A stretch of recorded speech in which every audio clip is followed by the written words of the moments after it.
नमस्कार और स्टडी मेधा एकेडमी में आपका स्वागत है। सूचना एवं संचार प्रौद्योगिकी इंफॉर्मेशन एंड कम्युनिकेशन टेक्नोलॉजी की इस यूनिट में लेसन 13 में आज हम लोग जानेंगे कंप्यूटर नेटवर्क के बारे में। कंप्यूटर नेटवर्क का ये जो चैप्टर होगा ये 3 पार्ट्स में हम कंप्लीट करेंगे। आज हमारा ये पार्ट 1 है। तो इससे पहले कि मैं ये चर्चा शुरू करूं, मैं आपसे रिक्वेस्ट करना चाहूँगा कि यदि आपने हमारे चैनल को अभी तक सब्सक्राइब नहीं किया है तो कृपया हमारे चैनल स्टडी मेधा एकेडमी को सब्सक्राइब जरूर करिएगा। हमारी वेबसाइट है studymedha.com, इसे भी जरूर विजिट करिएगा। तो सबसे पहले जाने कि कंप्यूटर नेटवर्क क्या है। कम्युनिकेशन के उद्देश्य से कंप्यूटर और अन्य डिवाइसेस को जोड़कर बनाया गया ग्रुप कंप्यूटर नेटवर्क कहलाता है। ये जैसे एक कंप्यूटर नेटवर्क हो गया, इसमें बहुत सारे कंप्यूटर आपस में जुड़े हुए हैं। ये कंप्यूटर, ये कंप्यूटर, ये कंप्यूटर, ये कंप्यूटर, ये सर्वर भी है जिसमें डेटा रखा हुआ है। तो बहुत सारे कंप्यूटर जब आपस में जुड़ जाते हैं और कंप्यूटर के साथ साथ कुछ और डिवाइसेस को भी जोड़ लिया जाता है जैसे प्रिंटर वगैरह, तो कंप्यूटर और उसके साथ जुड़े हुए कुछ और डिवाइसेस को जोड़कर जब एक ग्रुप बनाया जाता है इनका, और उसका उद्देश्य होता है आपस में कम्युनिकेट करना, आपस में डेटा ट्रांसफर करना, आपस में कम्युनिकेशन करना, तो ऐसे नेटवर्क को, ऐसे ग्रुप को कहा जाता है कंप्यूटर नेटवर्क। तो कम्युनिकेशन के उद्देश्य से कंप्यूटर और अन्य डिवाइसेस को जोड़कर बनाया गया ग्रुप कंप्यूटर नेटवर्क कहलाता है। उद्देश्य ऐसे नेटवर्क का होता है कम्युनिकेशन करना, आपस में डेटा ट्रांसफर करना। तो 2 प्रकार का कंप्यूटर नेटवर्क होता है, एक होता है वायर्ड नेटवर्क, एक होता है वायरलेस नेटवर्क। अब ये दोनों क्या होते हैं हम लोग एक एक करके देखेंगे।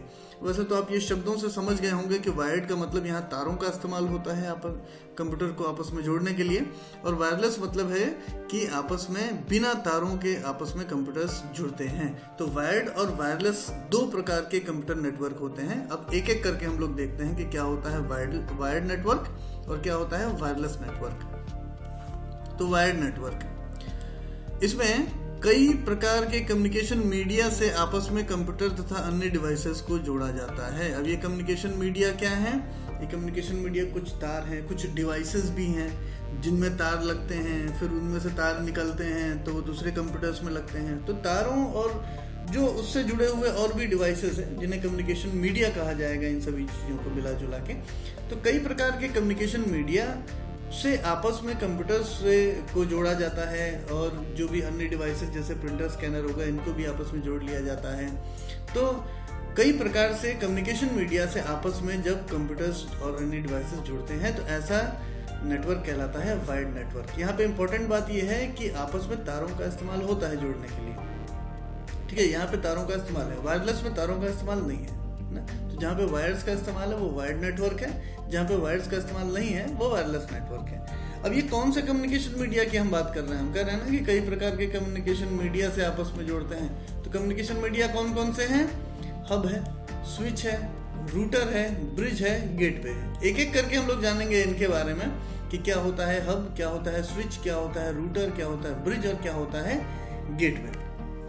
सबसे पहले हम लोग जाने कि हब क्या होता है, ठीक है। यह नेटवर्क के डिवाइस को जोड़ने का एक कॉमन पॉइंट है। ये आप जैसे हब देख सकते हैं, ये हब है। हब के अंदर ये स्लॉट्स बने हुए हैं, ठीक है। इनके अंदर तार डालेंगे और फिर ये इसके अंदर दूसरे कंप्यूटर्स जुड़ जाएंगे। जैसे एक कंप्यूटर है, उसका एक तार इसमें डाला, फिर दूसरा कंप्यूटर का एक तार इसमें डाला, तो वो 2 कंप्यूटर आपस में जुड़ गए। फिर तीसरे कंप्यूटर का भी तार इसमें डाला। तो इस प्रकार से बहुत सारे कंप्यूटर्स को आपस में हब का इस्तेमाल करके जोड़ा जा सकता है, इसीलिए इसे कॉमन पॉइंट कहा जाता है, ठीक है ना। ये नेटवर्क के डिवाइसेस को जोड़ने का एक कॉमन पॉइंट है। जैसे इसमें अभी फिलहाल कितने हैं? 7 कंप्यूटर आपस में जोड़े जा सकते हैं। तो एक कंप्यूटर है, उसके अंदर एक नेटवर्क केबल लगाएंगे, उसका एक सिरा सीपीयू में लगाएंगे और दूसरा सिरा इसमें लगाएंगे। दूसरा कंप्यूटर होगा, उसमें नेटवर्क केबल होगा, नेटवर्क केबल का एक सिरा कंप्यूटर में लगेगा, दूसरा सिरा यहाँ लग जाएगा। इस प्रकार से हब्स का उपयोग होता है कई कंप्यूटर्स को आपस में जोड़ने के लिए, इसीलिए इसको कहते हैं कॉमन पॉइंट। नेटवर्क के डिवाइसेस को जोड़ने का एक कॉमन पॉइंट है। अब ये जो हब है ये भी कई प्रकार का होता है। एक होता है एक्टिव हब, इसका मतलब हुआ कि वीक सिग्नल को स्ट्रॉन्ग सिग्नल में बदल देता है, जिसे कहते हैं रीजनरेशन ऑफ सिग्नल करना। तो सिग्नल रीजनरेशन का काम करता है एक्टिव हब। सिग्नल रीजनरेशन का मतलब हुआ वीक सिग्नल को स्ट्रॉन्ग सिग्नल में बदलना। दूसरा होता है पैसिव हब, यह केवल सिग्नल को एक स्थान से दूसरे स्थान पर पहुंचाने का काम करता है, यानी कि सिग्नल रीजनरेशन का काम यहाँ पे नहीं होता है। तीसरा होता है इंटेलिजेंट हब, यानी यह सिग्नल भेजने के अतिरिक्त रूटिंग और स्विचिंग जैसे कार्य भी करता है। अब ये रूटिंग और स्विचिंग क्या चीज है? स्मार्ट तरीके से डेटा को एक नोड से दूसरे नोड तक पहुंचाना, और ताकि वो तीसरे नोड पे गलती से ना पहुंच जाए। इस तरह से जब स्मार्ट तरीके से डेटा को किस स्थान से, किस पॉइंट से गुजरते हुए अपने डेस्टिनेशन तक पहुंचना है, ये पूरा रूटिंग और स्विचिंग के द्वारा डिसाइड किया जाता है। तो पूरा रूट, डेटा को पहुंचने का पूरा रूट डिसाइड किया जा सकता है। वैसे तो एक नेटवर्क के अंदर डेटा को एक नोड से दूसरे नोड तक पहुंचाने के लिए कई रूट हो सकते हैं, लेकिन जो सिंपलेस्ट रूट होगा, जो खाली रूट होगा, शॉर्टेस्ट रूट होगा, वो चीजें जो है वो डिसीजन होती है रूटिंग और स्विचिंग के द्वारा। तो इंटेलिजेंट हब न सिर्फ सिग्नल भेजता है बल्कि रूटिंग और स्विचिंग भी कर सकता है। तो हब जो है वो 3 प्रकार का हो गया, एक्टिव हब, पैसिव हब और इंटेलिजेंट हब। फिर देखेंगे हम लोग स्विच के बारे में। यह पैकेट के रूप में डेटा भेज सकता है, पैकेट के रूप में डेटा को भेज सकता है, यानी कि एक डेटा को कई पैकेट्स में डिवाइड करके एक एक पैकेट भेज सकता है। इसके पास स्वयं की मेमोरी भी रहती है, जिससे यह नेटवर्क से जुड़े डिवाइसेस का एड्रेस रखता है। ये सबसे इंपॉर्टेंट है। आजकल स्विच का जो है वो काफी उपयोग होता है। तो स्विच क्या काम करता है? पहला काम तो यह है कि यह डेटा को पैकेट के रूप में भेजने की ताकत रखता है। तो कोई डेटा आपने बहुत बड़ा भेजा, उसको ये छोटे छोटे पार्ट्स में, यानी कि पैकेट्स में डिवाइड करके, और एक एक पैकेट ये भेजता रहता है वो अपने रूट के अनुसार। और इसके पास स्वयं की मेमोरी है, जिससे नेटवर्क से जुड़े डिवाइसेस का एड्रेस रखता है। तो भाई जब स्विचिंग करेगा, रूटिंग करेगा, तो इसके पास खुद की मेमोरी इतनी होनी चाहिए कि वो जितने डिवाइसेस जुड़े हुए हैं उस नेटवर्क से, उन सबका एड्रेस रखे, ताकि तभी तो वो रूट करेगा। तो सबका एड्रेस रखने के लिए इसके पास स्वयं की मेमोरी होती है। इसे और क्या क्या कहते हैं? स्विचिंग हब कहते हैं, ब्रिजिंग हब कहते हैं, ये से मैक ब्रिज भी कह सकते हैं। मैक का फुल फॉर्म होता है media access control address, MAC address ना। तो मीडिया एक्सेस कंट्रोल, MAC का फुल फॉर्म हो गया मैक। अब आप ये एक फोटो देख लीजिए स्विच का।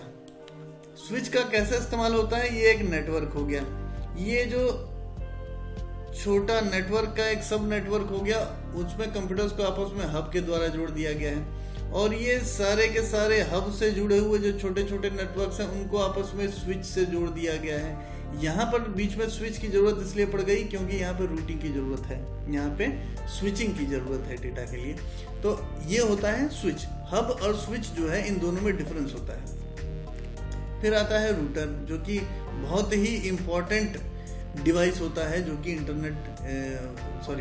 कंप्यूटर नेटवर्क में यूज होता है। तो रूटर जो है वो 2 या 2 से अधिक नेटवर्क के बीच एक जंक्शन की तरह कार्य करता है। ये 2 अलग अलग नेटवर्क्स के बीच में जंक्शन की तरह कार्य करता है। 2 अलग नेटवर्क्स को ही आपस में जोड़ना हो तो रूटर का इस्तेमाल होता है, ताकि 2 नेटवर्क्स के बीच में डेटा पैकेट्स का आदान प्रदान हो सके, एक नेटवर्क से डेटा दूसरे नेटवर्क में जा सके। तो रूटर जो है वो थोड़ा बड़ा टाइप का काम करता है, थोड़ा हैवी काम करता है ना, 2 नेटवर्क्स के बीच में डेटा पहुंचाता है। इसका प्रयोग विभिन्न मार्गों या रूट तक पहुंचने और उनका पता लगाने के लिए किया जाता है। रूट यानी कि एक नेटवर्क से किस किस नोड से होता हुआ डेटा जाएगा, दूसरे नेटवर्क में पहुंचेगा तो किस किस नोड से होते हुए डेटा डेस्टिनेशन तक पहुंचेगा। ये सारी की सारी चीजें रूटर जो है वो डिसाइड करता है।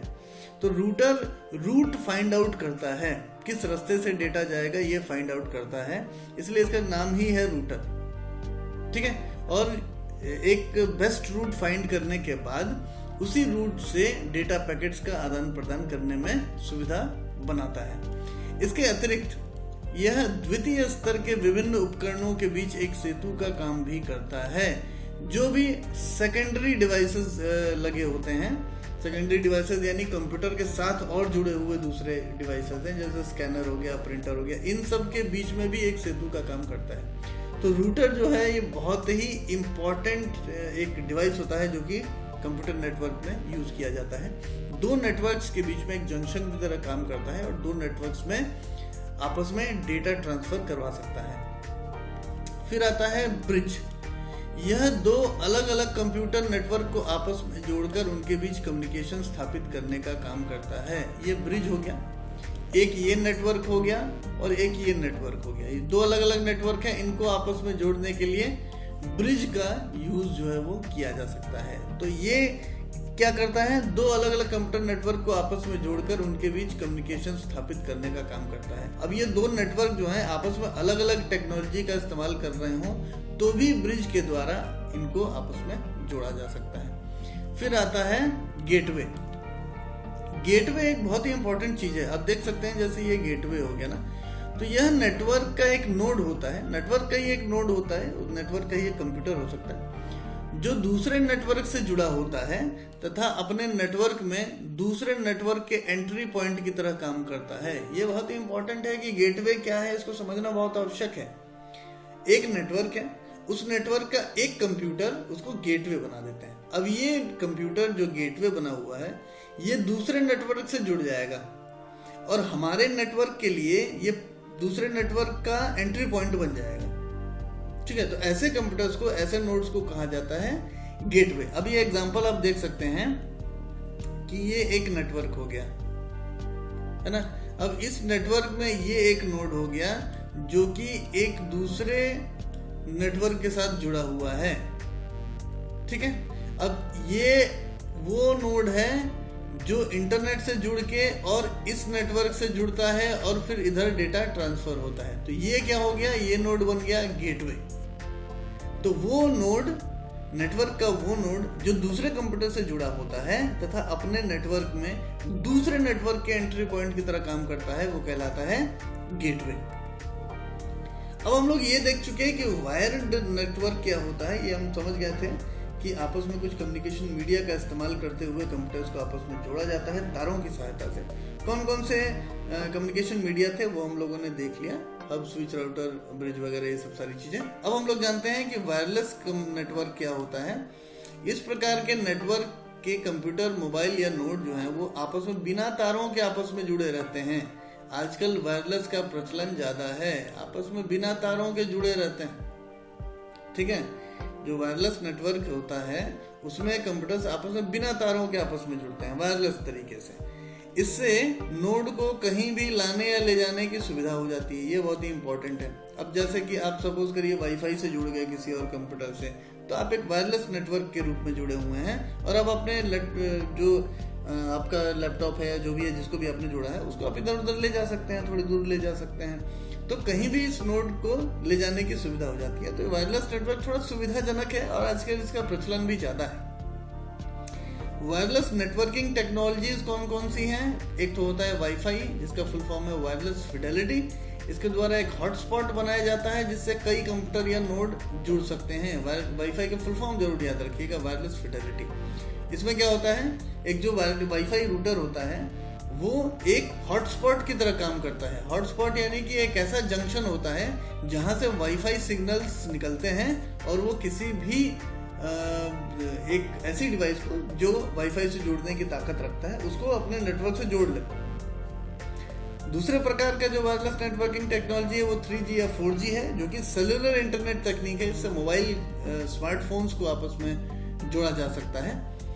3G में पीक डेटा ट्रांसफर रेट कम से कम 200 kbps होना चाहिए और 4G में ये 100 mbps होना चाहिए। 4G आजकल चलता है, आजकल 3G तो पुरानी बात हो गई।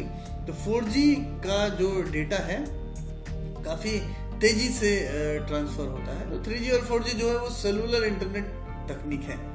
आजकल 5G जो है वो टेस्टिंग फेज में है, बहुत जल्दी हो सकता है कि 5G लोगों को मिलने लग जाए। तो 5G की स्पीड 10 Gbps से 20 Gbps तक हो सकती है, जो बहुत ज़्यादा फास्ट होती है। एक लाइफाई करके टेक्निक भी होती है, यह लाइट का उपयोग करने वाली सेलुलर इंटरनेट तकनीक है। इसकी स्पीड 224 Gbps तक हो सकती है। लाइट की स्पीड से डेटा ट्रांसफर होने लग जाएगा लाइफाई में। बहुत ही इंपॉर्टेंट चीजें हैं ये सब। तो वाईफाई नेटवर्किंग टेक्नोलॉजीज कौन कौन सी देख लिया हमने? वाईफाई देख लिया जिसका फुल फॉर्म है वायरलेस फिडेलिटी। फिर देखा हमने 3G और 4G। फिर देखा हमने 5G क्या होती है। फिर जाना हम लोगों ने कि लाइफाई क्या होता है। तो आज हम लोग ने जाना कि क्या होता है कंप्यूटर नेटवर्क, क्या होता है वायर्ड नेटवर्क, क्या होता है वायरलेस नेटवर्क। यदि आपको ये वीडियो पसंद आया हो तो इस वीडियो को लाइक जरूर करिएगा। हमारे चैनल को यदि आपने अभी तक सब्सक्राइब नहीं किया है तो कृपया हमारे चैनल को सब्सक्राइब जरूर करिएगा और हमारी वेबसाइट है studymedha.com, इसे भी जरूर विजिट करिएगा। मुलाकात होगी अगले पार्ट में एक बार फिर से। नमस्कार।